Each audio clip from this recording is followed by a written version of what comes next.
Hey everybody, welcome to I Can Fix Your Movie. Welcome back. How are you? Doing great. Good. We have a very nostalgic film. Yes. This is a film, everybody, for our episode 24. We're so close to our 50th, by the way. We are. We're 2 episodes away from our 50th episode. Podcast. I know, it's pretty cool. Goodness. So this one was kind of... We have a lot to talk about, don't we? For this one? No. Oh. The fact that we have 50 podcasts. We have 50 podcasts. Oh, you're saying, in general, we're just yappers? Just in general. Yeah, we're yappers. That's what we do. We have a lot to say. Yeah, and the crazy thing is, I feel like, it's been almost a year, and I'm like, okay, so we've done a couple, right? Yeah, we've done 50. It doesn't feel like 50. I will say this before we actually start talking about anything. Let me say this right up front, because a lot of times we talk this about the end. And maybe people don't listen that far. Guys, we need your help. We've been going along for 50 episodes, almost 50 episodes here.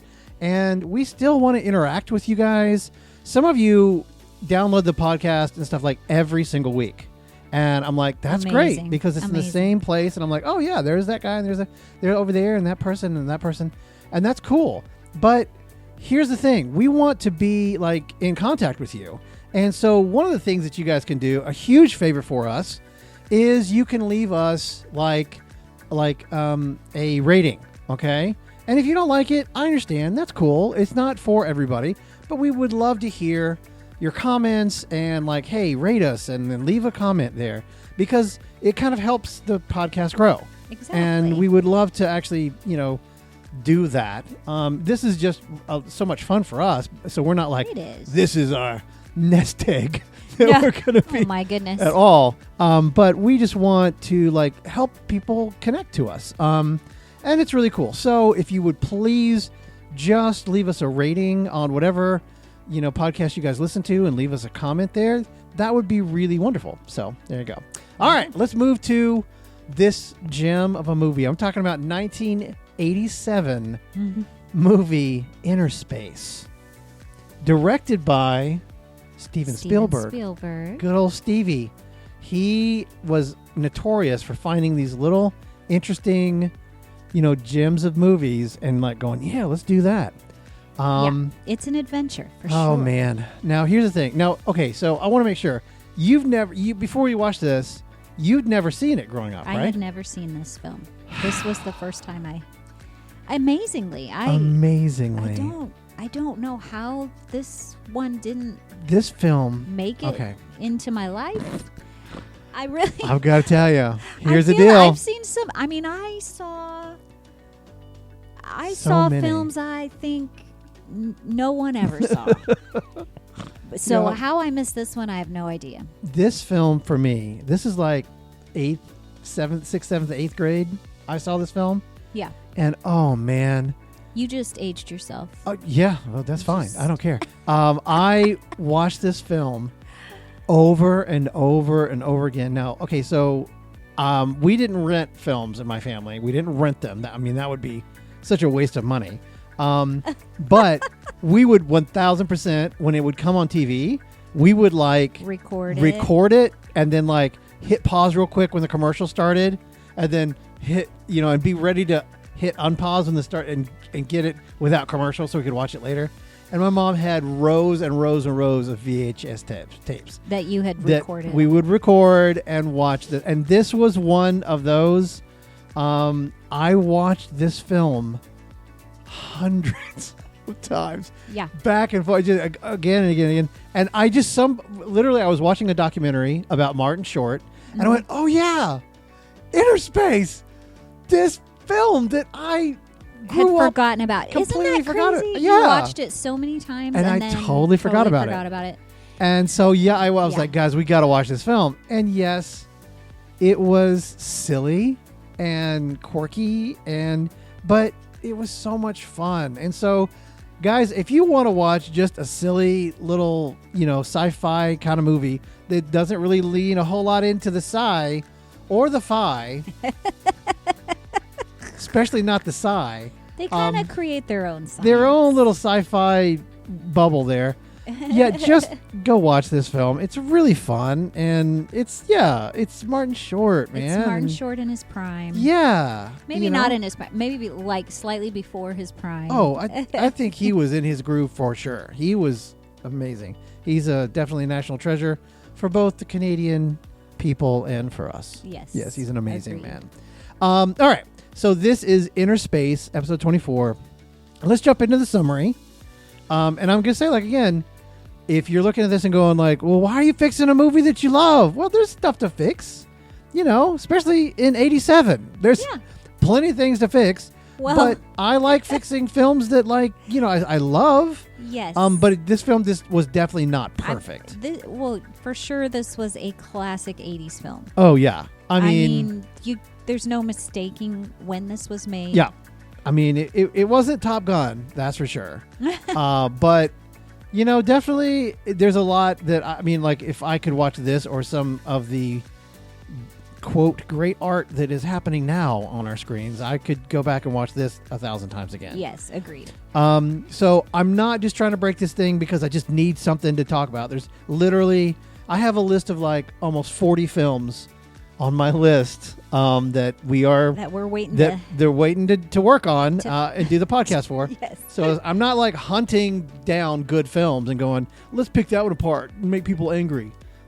This one definitely needed some fixes. So yeah, agreed. Let's break it down. If you haven't seen it, go see it. Get it. It's only a couple bucks to rent, like $3-4 to rent this thing. You can watch it with the family and enjoy it, and there you go. So for the summary, for Innerspace, it follows the reckless Navy pilot, Tuck Pendleton. And that's about as 80s as you can get. Oh. Tuck Pendleton. That's like a cutting edge name in the 80s, Tuck. Tuck. Not Tucker. No. Tuck Pendleton. It's hardcore. He's at it again, and his hijinks are off the chart. Yeah. The chart. the only chart. So Tuck volunteers for this top secret miniaturization experiment. Okay. And he is like miniaturized and put into a microscopic submarine. Mm-hmm. Yep, this is real. And shrunk down and then injected, supposed to be into this subject. It's supposed to be the white rabbit, right? For scientific testing. Of course, looking back, I'm going, there were so many things that this thing did with the human, why it mattered that existed, how you could, you need to connect to the I understand the visual cortex and stuff, but like, why do I need to talk to the rabbit? Yeah. Why would that even be a thing? They kind of explained it away. They were like, the machine it just adapts. It adapts. That's exactly right. It grew this thing on it. The AI of the 80s. Right. Okay, sure. So here's the deal. They're getting ready to get injected into this rabbit, and then corporate spies attack. And they try to steal the technology using mini fire extinguishers. Yep. That they sprayed in people's faces, and they just immediately were like, and they got knocked out. Yeah, it was some kind of, we're led to believe. Yeah. It's some kind of a toxic gas. Yes, that just immediately makes them go, like instantaneously knocks people out. Which, wow, cool, great. So then Tuck. Again, the science in the film is the sci-fi is whatever you set it to be. That's what exists. So the main lab guy, which I did not enjoy that dude's acting at all. He's the only one that I went, why is that somebody's brother? I thought he was just the worst. I didn't mind him. Oh, man. I mean, for the 80s. That's not a good excuse at all. I guess when you're watching this film, Jimmy Stewart existed at this time. I'm not taking that as a no. That's true. No. Well, I guess when you watch 80s films, you give a little more grace for things. No, that's not fair. I'm like, look. I guess I give a little there more were grace talented actors all over the place. I'm kind of like, whatever. Okay, I buy it. So Tuck is accidentally, he's stolen by the head scientist guy. And, the guy from Weird Science is chasing him down. And he's the bad guy. Yeah. He was the biker in Weird Science. Yeah. Yeah. So he's chasing him down through the mall, and to get the Tuck out of the syringe and pushed into somebody else, he without consent at all, just injects Tuck into Martin Short's character. Right. And Jack Putter.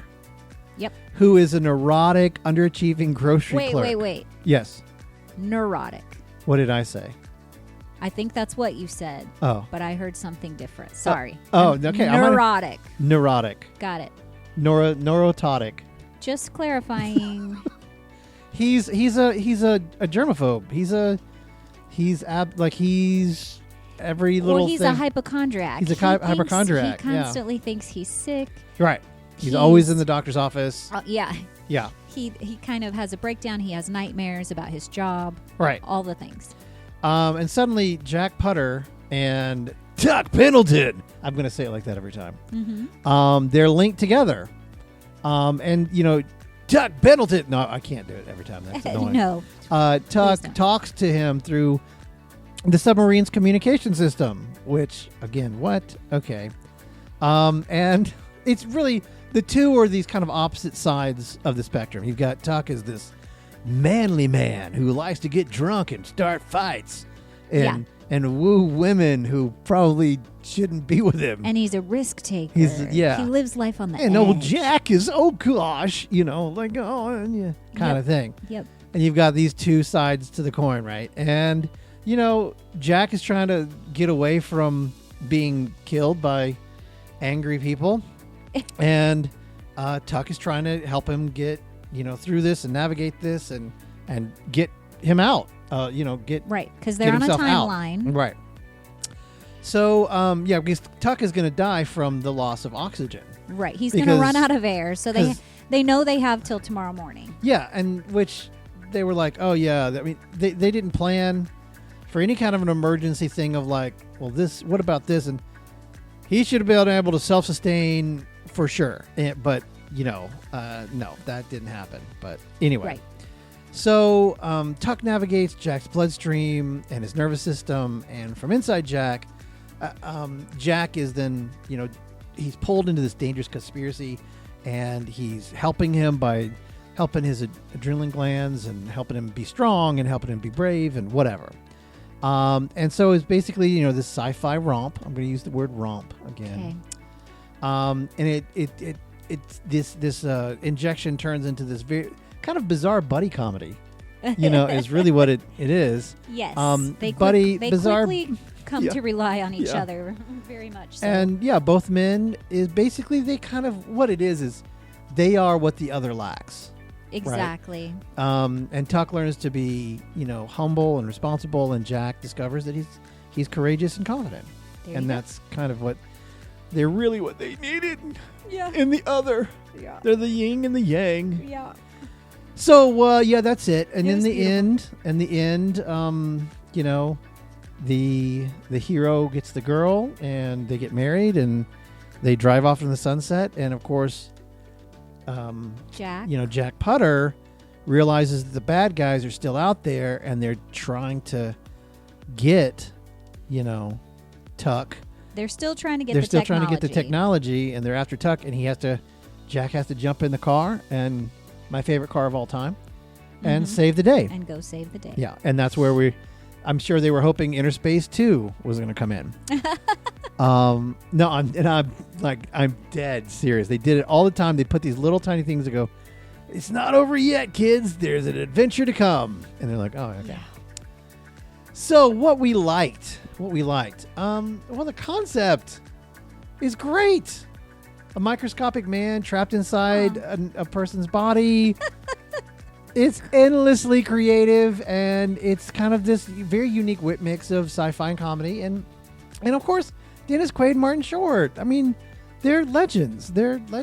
I did love...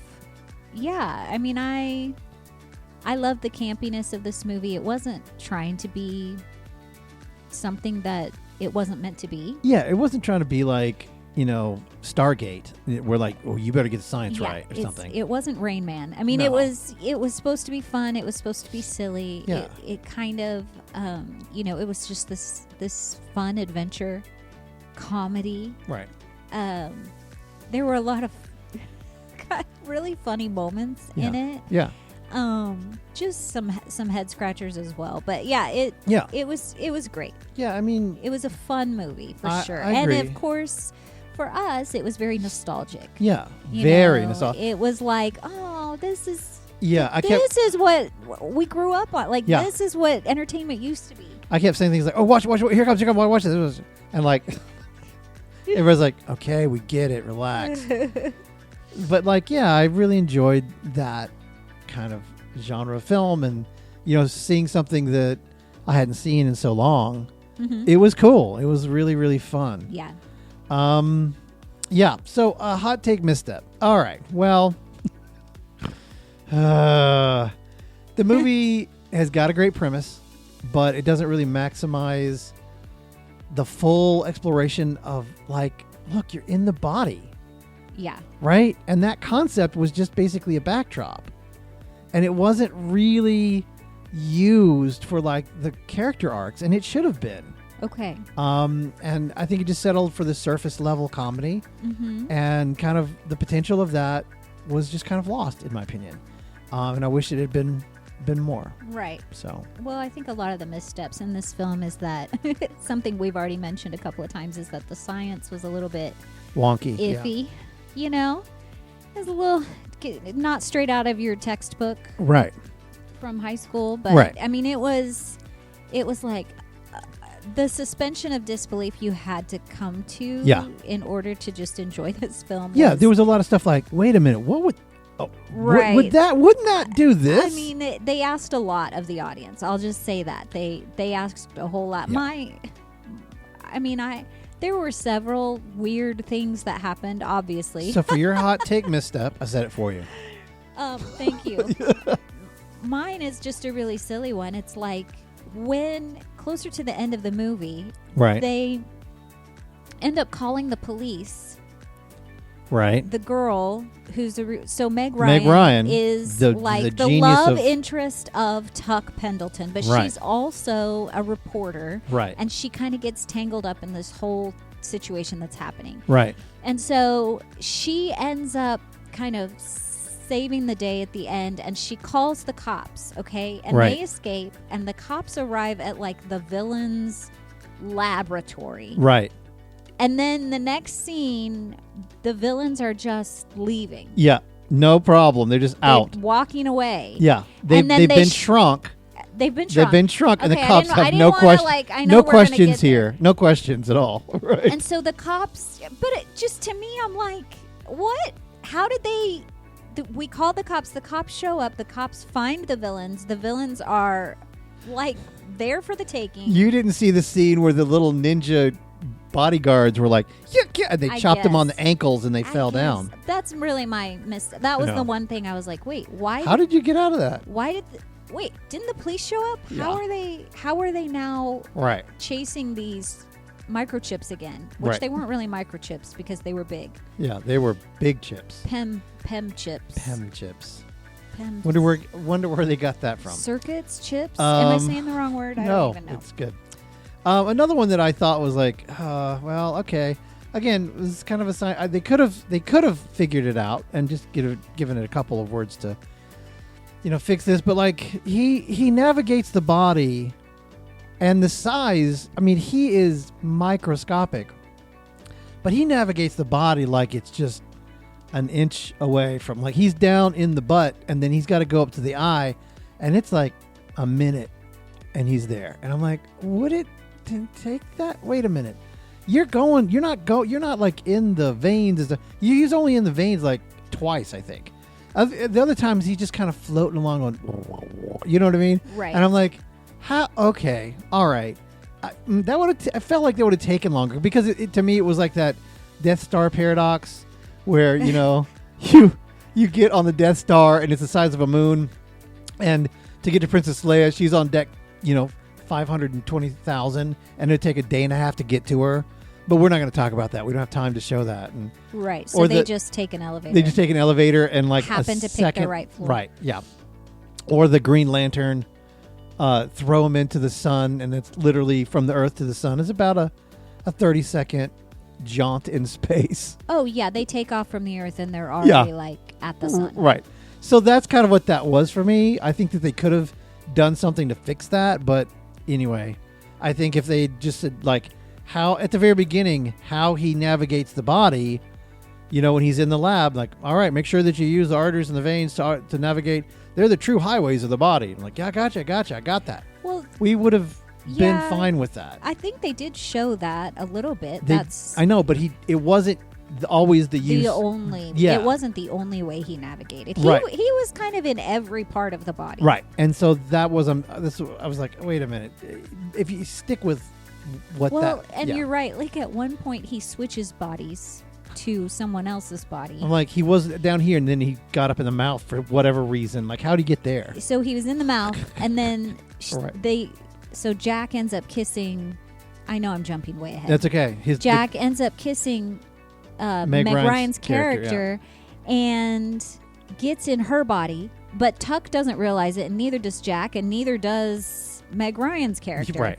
And then all of it, he's like, where am I? Why can't I talk to you anymore? Why can't you hear me? Why aren't you responding? And all this kind of stuff. And all of a sudden, he's in her uterus. Yeah. And it's like, wait, he entered her through her mouth. Right. And in just like a couple seconds later, exactly, he's in her uterus already. and looking at a baby. Because she's pregnant. Yeah. That's how he finds out she's pregnant. With his baby. Right. Which is actually a really sweet moment. Sweet. It's a very, very sweet moment. But it's just like, wow. How did you get from her mouth? Zip down. to her uterus. And why would he be going in that direction? He would have been going to the ear. Like, that's the kind of stuff that's like, it doesn't make sense. Yeah. And they just gloss over it and say, just go with it. Right. Yeah. So Act 1, let's jump in. Let's fix a couple of these things. Just a couple. Nothing massive. Yeah. And because, I mean, really. We love the movie as it is. Overall. Yeah. So problem 1, Tuck. Good old Tuck. He is basically just a generic hotshot 80s pilot.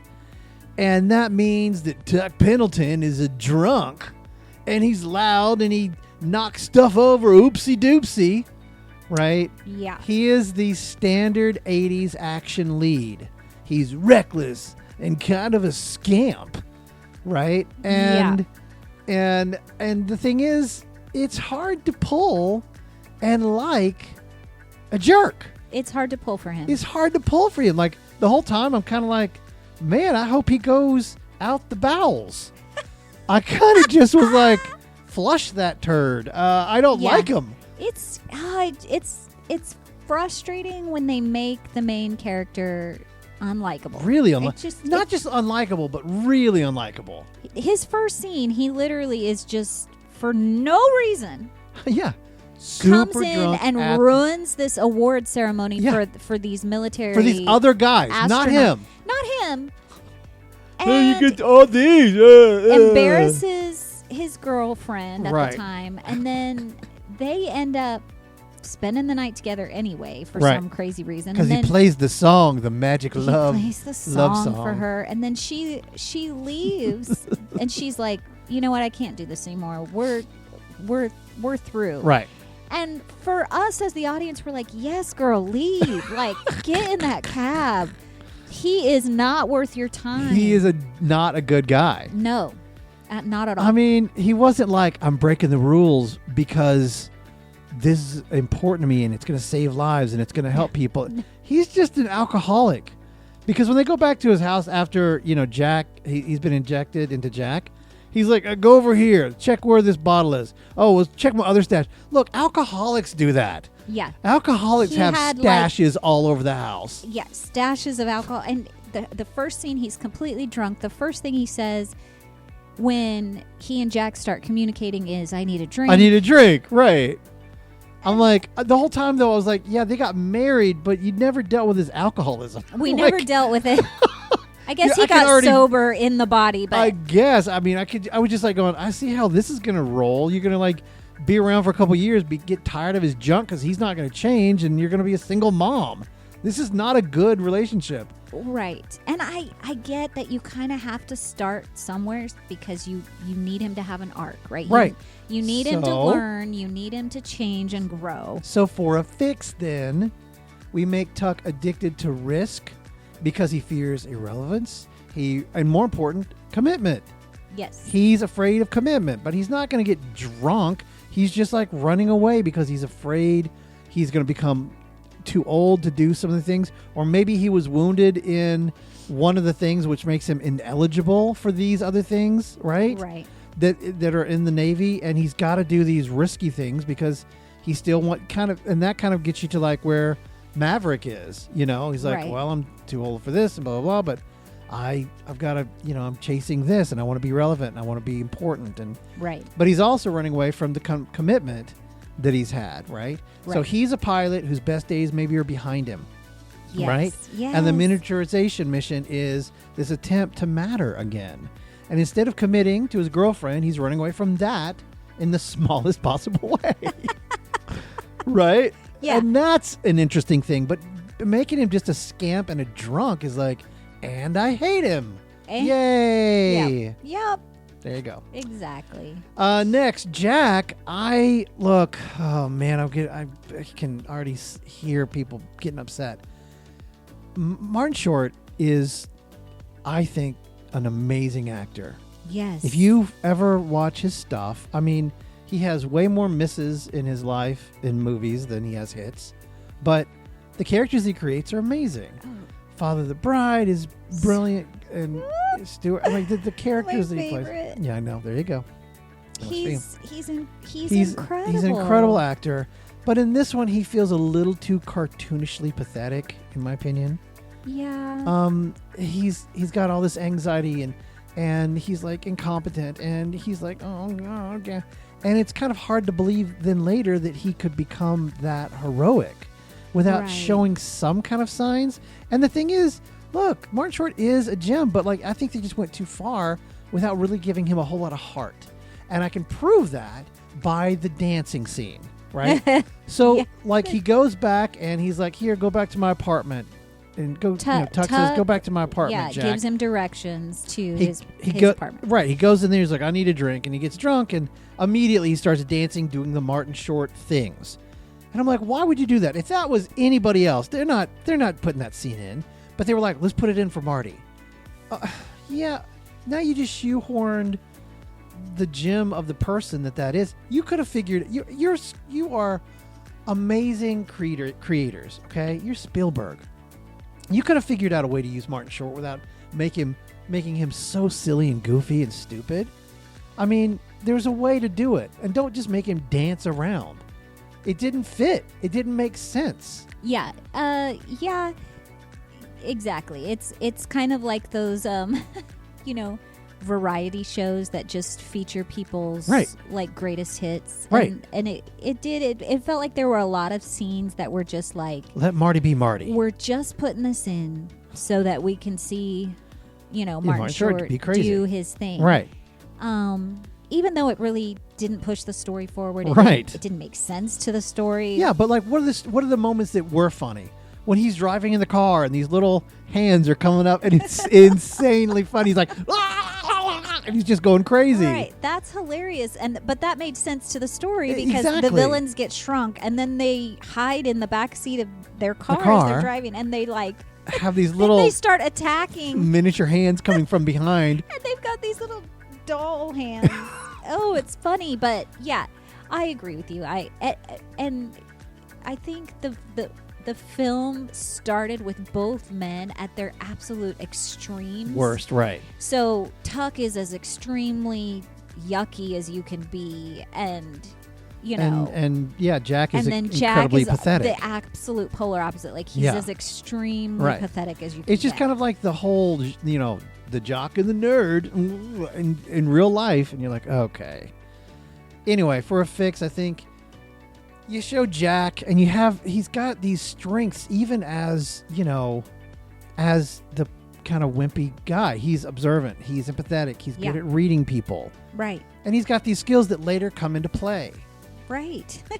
Right? And then his arc feels kind of believable instead of this super exaggerated, wacky person. Right, because he ends up having to impersonate this,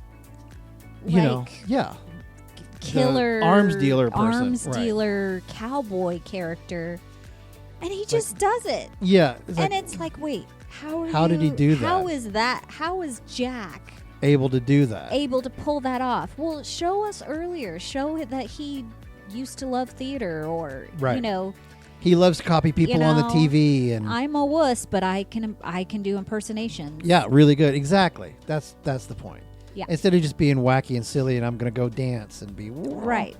Yeah.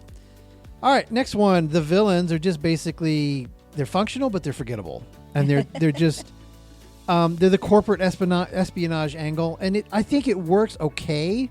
Yeah. But the antagonists don't really have much personality to them. But here's the thing. For the fix for this, I think you got to tie the villains directly to like the implications of the technology. And here's what I'm saying. They don't just want profit. They believe that miniaturization could control medicine, warfare, and even maybe immortality, right? Right. Then the stakes get a little bit bigger. And here's the thing. He says he's like, who's going to get control of it? I don't care. I just want the money. Dumb. Yeah.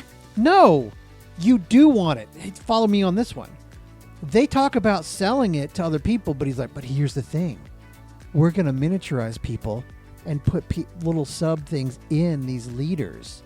And then we're going to control these leaders. And then we can figure out a way to control.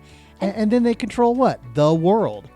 Right? Yeah. And by the way, it's so funny because the lab where Tuck gets shrunk, everything feels super rudimentary. It's all kind of a mess. Yeah. They make a point to, the one guy has a bunch of papers on his desk. Aren't these supposed to be turned in last week? The leader was like, I should have had these last week. You got any more papers over here? Yeah. But yet they're the ones with the chips. And then once the villains and even when the villain shows up, she's like rudimentary. She's like, it's a little bit, yeah, exactly, right. Like she kind of puts down their lab, and then when they finally kidnap Jack, and they get the chip from him, they take him to this lab that's like, state of the art. It's Willy Wonka. It is Willy Wonka fabulous. Their little capsule that they have that goes in the body is way better than the one that Tuck is in. Yeah. And I'm like, wait, you built all of this. You're like heads and tails above. But you don't have that chip. But you don't have the chip that they made? Sure. Yeah. That's the one thing. And she was trashing it too, like, rudimentary, but like, I could do that. Well, then you should have just done it. You don't need it. Right. You don't need it. Why do they need this technology from this lab that literally is just scraping by? Right. Yeah, because whenever they like shrunk, like papers went everywhere. Papers just flying. And theirs, it was like, and it was done. I was like, yep. Yeah. Yeah. Okay. Even the shrinking process. Once they had the chip, it was like. In the villain's lab, it didn't have to go through anything that Tuck went through. Done. It just like quiet. It was like a quiet microwave, and they just microwaved. Ding, and then he to was the shrunk. micro machines, and they're done. Right. Yeah. All right, Act 2. The inside the body concept wasn't, I feel, very deeply explored. It's got the human body, like I said, mostly as a backdrop for just kind of gags and action sequences. And more importantly, they're tearing through arteries and veins, no problem. Right. Just opening up things, and I'm like, internal bleeding is a thing, guys. Yeah. Poor Putter would be like, I don't feel so good. Yeah. I've got blood in my liver. This is bad. I mean, that was like the very first thing when he cuts open a vein to get into one of the few times that he used the artery. The blood vessel to travel somewhere. Yeah. He just cuts the vessel open. And then he flies away. He says a comment like, "You'll be fine." Yeah. Just gets in. What? Yeah. Like what? Yes. You just sliced his vein open inside Poor Jack. of him. Jack just internally bled to death. He doesn't need to just get caught. He's just limping through this adventure. I don't feel so good. Yeah. Poor guy. He wouldn't be dancing around very long. Poor guy. Yeah, they put him through quite a lot, Yeah. actually. So for a fix, I think you turn the body into a living world. Okay, so Tuck is navigating. Well, it is a living. It is a living world. No, I know, but like, don't make it just so abstract. I mean, make it. No, I know. Again, this beautiful, connection to the body, and like, he's going through the adrenaline and how it's spiking here, and how he's able to use that, because they hardly. He's like, how am I doing that? They should have shown how if you do this, he has extra human strength, like at all of these moments, and he's like, oh, how am I running this fast? And right? Yeah. I mean, almost like they can enhance the human thing, different aspects. Exactly, and maybe that's what the whole experiment was about. Exactly, and then for example, he needs to persuade somebody, and he goes up and he's like, trust me, go talk to that girl. And he's like, but I don't talk to girls really well. I got you. And he's like, what are you doing? I'm enhancing your pheromones. Cool. And he's like, hi. And she's like, hi. Hey. Right. And then he's suddenly irresistible. So, there's cool things that you could have explored with that. You could have. Absolutely. And they didn't. Right. Because really, do we ever know why they created? Why they even did this in the first place? Miniaturization. Yeah. This could have been the answer to that. This could have been the reason. Right. Well, the reason we created this was so that we can manipulate the human body from inside. Right. And give it all the things and fix those things and make it amazing and live to peak. Right? Yep. Because now the sci-fi premise becomes it's tied directly to Jack. Yeah. Instead of just this, he's in me. Oh, gosh, what am I going to do? Mm-hmm. And then the other thing that's a really simple fix, as they're actually talking about using the navigation of the veins and blood vessels and all that, he tears a hole, enters, then, repairs it. That's all you have to do. Right. Cinch it up. And then we go, oh, he does that every time. Oh. You know? Easy peasy. Yeah. He's not internally bleeding anymore. Take a second and repair this guy. Exactly. Because the whole time I'm going, poor Jack's just going to die in a couple days. He's going to go to the hospital and he's like, what happened? Oh, God, he's got holes all the way through him. Yeah. All these holes have just been destroyed him. It's like, oh, all right. Well, and I want to go back to this idea of Tuck in the capsule being able to kind of control different aspects of Jack. Right. Because we were talking about how they added these scenes for Martin Short that just didn't make sense to the movie, just so that Martin could be Martin. Right. This would have been the perfect way. Example to do it. Exactly. Because they did it with his face. Yeah, to make him become something else. Why didn't you go even further? This would have been an absolutely perfect way for him to kind of embody all of these different physical, comedic things, because he's being controlled, and all of a sudden he's suave and And okay, so imagine he's trying to impress the Tex guy, the guy that wore the boots, and the cowboy guy. The cowboy, yeah. Right, the cowboy. So he's trying to impress him, and he's dancing on the dance floor, and Tuck is like, hey, you got to go dance. He's like, but I don't dance. I don't do it. He's like, I got you. Right. Boop. And he's like, whoa. And look at, yes, how are you doing? And that's how you get to see Martin Short dancing. Being Martin Short. Rather than just creating a dancing scene where he's drunk and it doesn't make any sense. Exactly. See, there you go. That's what I'm talking about. I think this is the fix. Yeah. I think this is the fix. The fix. They should have. Yeah. That's what this whole thing should have been about, is manipulating the person from the inside. Right.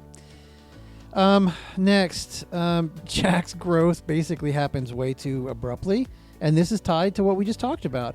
He goes from cowardly to brave in a minute. Yep. Right? It's got to be incremental as he's learning how to trust Tuck. So this is the fix. As he's learning to trust Tuck, every choice it's he's trusting him here, and it worked out, and oh, this is cool, and then it begins to make him grow stronger, so that whenever he Tuck is not in his body, it makes sense for him to be like, I did that on my own. Right. Whoa. And then because they never talk about it. Right.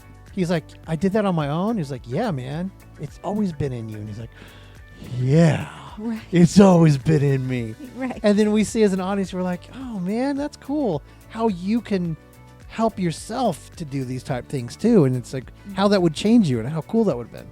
Anyway, there you go. Right. The next problem, it's a quick one, but it's still like, I mentioned this so many times. And so it's Lydia is her name. That's Meg Ryan's character. Yes, Lydia. Lydia is this reporter. She's the love interest of Tuck. But she is sidelined so quickly.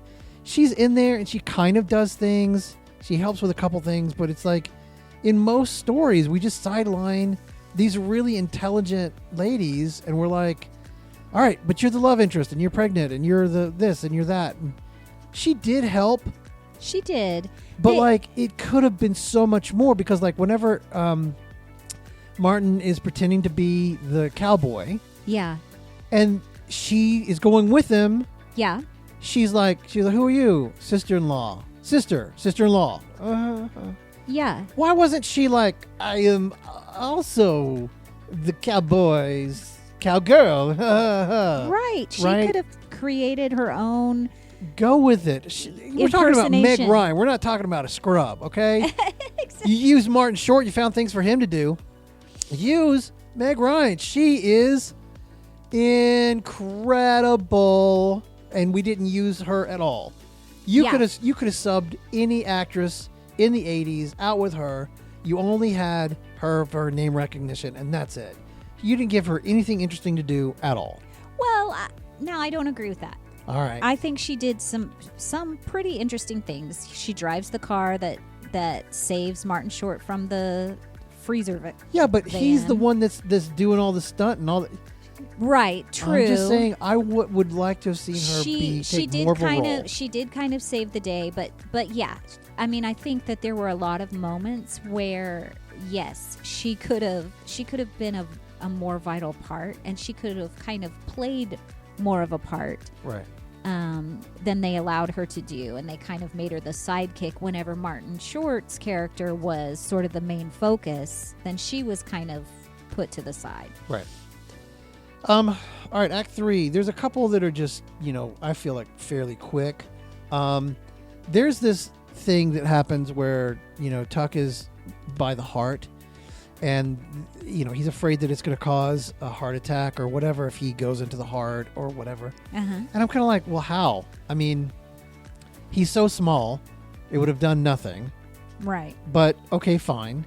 But then later, whenever he's being attacked by Mr. Angry Man, who's been injected into Jack, and he's trying to hunt him down, we don't go back to the heart. Right. Okay. We go to the stomach. Right. And I'm like, wait, and you use stomach acid. And so this is kind of, for me, one of those things of like, look, you explored how dangerous it was for the heart, and it would, either hurt the guy, which it shouldn't have done that. He was too small. It wouldn't have done anything. If you just said, no, the heart would crush you. Oh, because it's such a strong muscle. It's such a strong muscle. You go in there and it's going to crush you and go, and it would have crushed you. Okay. Then he's like, okay. Then he lures the guy who's chasing him to the heart. He latches on and he gets sucked in. Like, now there's your Green Lantern into the sun. There he is. There's the moment. Or earlier, instead of even farting around with the heart, you do into the stomach. And he's like, he almost did it. And then, okay, so imagine he's going through all these little, paths to try to chase the bad guys chasing our hero Tuck through all these things, and at the very last second, Tuck turns the corner and latches on, and the guy goes off the cliff into the stomach. So what you're saying is, whatever they set up earlier as kind of a problem, you've got to use it to beat the bad guy. They should have come back to it to use. So set it up earlier, like. So instead of Tuck almost being sucked into the heart, what if he accidentally loses his way and almost goes in the stomach? Right. And there's all these alerts and alarms going off in the capsule, like stomach acid, danger, whatever, don't go in the stomach or whatever. And so then when he's being chased, he comes back to it later and he's like, come and get me. Right. The only thing I can do is use the body, send him into the stomach. Use this body to defeat the bad guy. Where he knows it's dangerous. Exactly. Yeah. That would have been cool. That would have been. Next, the film kind of pulls back from this, I feel like, a bigger theme. there's an opportunity to explore the identity and the control of the human connection through this internal journey, literally, that's happening, right? Okay. But it keeps it a little light. And I'm just saying, like, if they lean into the metaphor of this, so Jack is learning what Jack's life is actually like, right? Mm-hmm. From the inside. And then Jack is finally seeing himself as, like, being capable. Yes. Then they both journey together, and they go from these extremes to kind of like these people that are much more worthy of, like, being, you know, the hero that we want to cheer for. Right. And so I think that could happen, but instead they, you know, like I said, Tuck doesn't really change that much. Tuck does not. I mean, he just doesn't. Other than the fact that he goes through some hard things and he connects with Jack. Yeah. I think his connection maybe is his whole arc, but there's really nothing. Right. Like, in the end, like, he goes through this kind of adventure inside Jack's body, but yeah, in the end, there really isn't a lot of change. They never. No, but Putter, yes, there's been. For Putter, there exactly. is a huge change, but it's almost like this huge instantaneous change that just comes. I mean, it just happened too quickly. Right, and so if we look at the idea of, like, saying, look, we're changing ourselves from the inside out. Mm-hmm. Okay, literally. Mm-hmm. And we go, I can do more and I can be more. And so then I'm not seeing Meg Ryan marry this alcoholic going, it's not going to last. Right. Right. You know what I mean? I'm like, oh, right. He's a different guy now. Right. He went in one way and now he's... You have to see that. He's changed. Right. And so, Jack like, helped change him. Right. And if we talk about, like, he was running away in the beginning... Yeah. Right? Now he's running to her. Right. And the redemption of this, like, now I'm out and I'm like, baby, I never want to be away from you again. I saw, you know, what we created. Like, I saw our child. I'm never going to be. Yeah. I'm going to be here for you forever. I'm never, you know what I mean? Yeah. And then it's a cool change and you go, okay, cool. Yay. That's fun. Yeah. So there you go. That's it. Those are the fixes. That's it. That's pretty much all we got for that one. Yeah. Overall, like I said, it's a great film. It's a fun film. But it could have been, honestly, and the thing is, it wasn't a huge success. It wasn't. It was no Goonies for sure. It was no Goonies. But I mean, I think it could have been a little more iconic. Well, but, like, look at just what... Okay, so Goonies had these characters that were iconic characters that all went through a journey. Yes. Literally, but they went through a journey and they changed and they grew. They weren't these, like, fake, silly, one-note characters. Right. It always comes down to these characters not just being one note, like, I'm the bad guy, you're the good guy.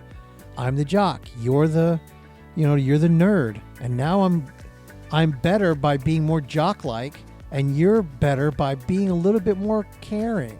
Mm-hmm. You're like, okay, I guess.